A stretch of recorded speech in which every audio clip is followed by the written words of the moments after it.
Hey everyone, and welcome to another week of Kinder Chat. This week I'm sharing all about a behavior management strategy that will really help you if you kind of need a little mid-year boost, or it will also work all throughout the year. So this strategy is called behavior goals, and I started using behavior goals actually in my first year teaching, but I didn't even realize what it was. So I taught second grade my first year, and I had a few students that really struggled with controlling their behavior throughout the day. It just seemed like every time I turned around, that student was acting out or not listening or being disrespectful. So when I sat down with this one particular student, he told me something that kind of made me rethink how I was approaching it. He told me that it's really hard for him to control all the behaviors each day. So I got to thinking, what if we just tried having him focus on one behavior a day?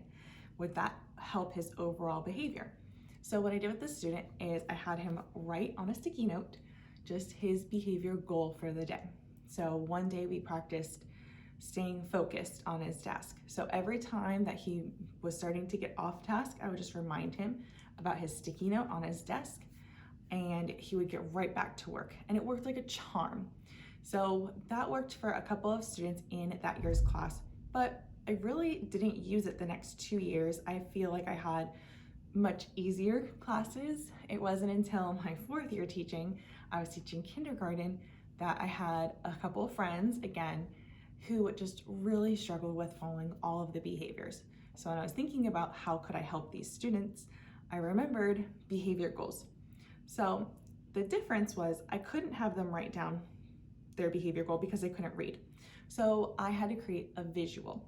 So what I did is I just created a little visual. It just says, I will show respect, with a picture of two students who are being respectful. And what I did is I had those little Target adhesive pouches. At the beginning of the year, they always have them. I always stuck up on them. I stuck one on each of my students' desks, and all I did is they picked a different behavior goal each day and slid it in. So it worked like a charm. And then I realized I can just use this throughout the year, especially when students kind of need those extra reminders. So usually right before spring break time, maybe after they come back from their Christmas winter break, these were great times to use the behavior goals. However, you can totally use it throughout the year. So I'm going to kind of share a couple questions that I get asked about this program. I also do have a blog post that lists everything out in detail, as well as the resource in my TPT store with additional directions. So you can find those links below if you want to read more about the product. But I'm going to share a couple questions that I've gotten from buyers and how that you can use them in your classroom. So the first one is, how do you set it up? So this is completely up to you. I liked using the Target adhesive patches on the desk with just sliding these in because the students were able to do it themselves. However, you can also create a bulletin board out of it. You can put it in a pocket chart. You can have it in their binder each day.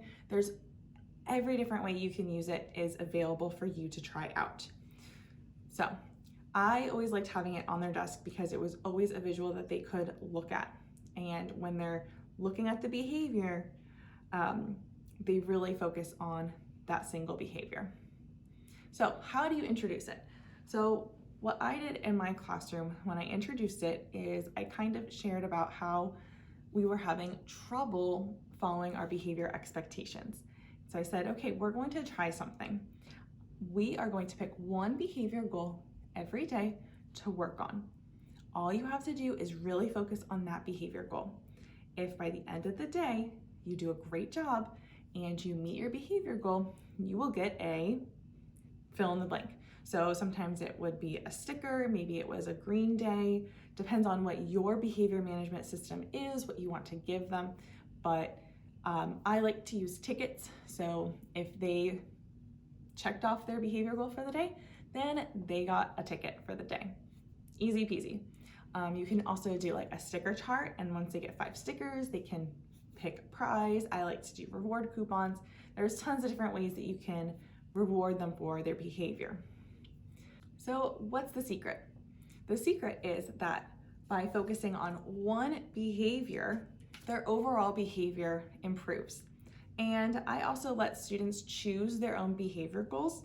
So if they chose, I will show respect, or another student chose, I will listen, then those two students are trying to be respectful, they are trying to listen, and when their chatty friend next to them tries to start talking, they will know that they need to be listening to what the teacher's saying, not their friend. So it kind of just overall improves their behavior. And they also start to encourage each other, like, oh, you're doing such a great job meeting your behavior goal today. You are staying focused, you're staying on task, or you're doing a great job of listening to the teacher. So it was really a great motivation and encouragement from each other. Next question. Did you let them choose what behavior goal to work on, or did you ever decide for them? So this depends on how you want to implement it in your classroom. There were always a couple students that I would kind of nudge towards a certain behavior goal. So in the mornings, we always sat in a circle. We had our morning meeting time, and this is when we would pick our behavior goals. They would tell me what their behavior goal for the day was. I would go over all of the different behavior goals that were available. You don't have to use all of them. You can pick like 3 at a time to focus on, and students can choose one of those 3. You could do all of them. It just depends on what you want to do in your classroom. So my students would come up and they would say, my behavior goal today is I will listen. I will hand them their card. They go over to their desk. They put it in their little adhesive pouch, and then they come back and sit down. So that way it takes about 2-3 minutes to hand out everybody's. But if I see a student who maybe really struggled with a certain behavior the day before, so maybe they were very talkative and they were not listening when I was giving directions, I had to repeat directions to them multiple times, they weren't listening to their friends when they were doing centers, then I might kind of nudge them towards the I will listen. So I might say, hey, I noticed that you had a little trouble listening yesterday. Maybe let's try I will listen today. I think that that is the behavior goal that you should focus on. And usually they'll be like, yeah, okay, we'll do that. If they do struggle with the behavior goal from the day before, I always have them try again the next day. So if their behavior goal was I will stay on task and they were constantly off task, they did not meet their behavior goal the day before, I would tell them, okay, remember we talked about this yesterday, that you had trouble staying on task. Today, that is going to be your behavior goal. Okay, next question. How do you determine if a student meets their behavior goal or not? So at the end of the day, they all bring me their behavior goal, and I ask them, do you think that you met your behavior goal today? And they will tell me, yes, I met my behavior goal because I was a good listener, or yes, I was kind to others and I let somebody go in the swing before me. So usually they'll have like a very specific example. So this is a great way for them to really notice their behaviors in the classroom and try to pick out something very specific. When they are really specific, I make sure I really encourage that, like, wow, I love how you had such a specific way that you were kind to others.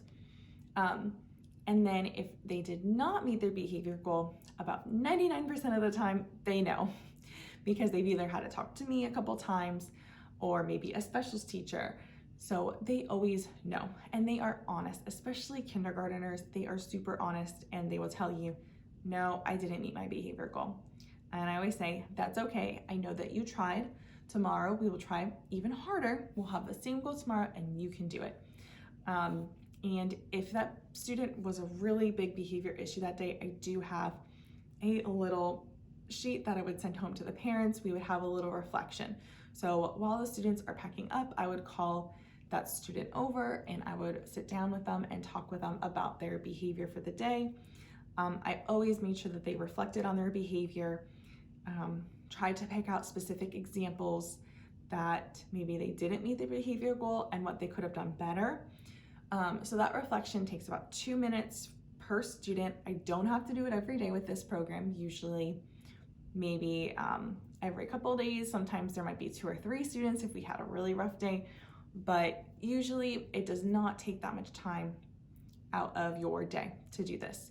So I send the paper home with their parents, and their parents can see that they did not meet their behavior goal because of this exact reason.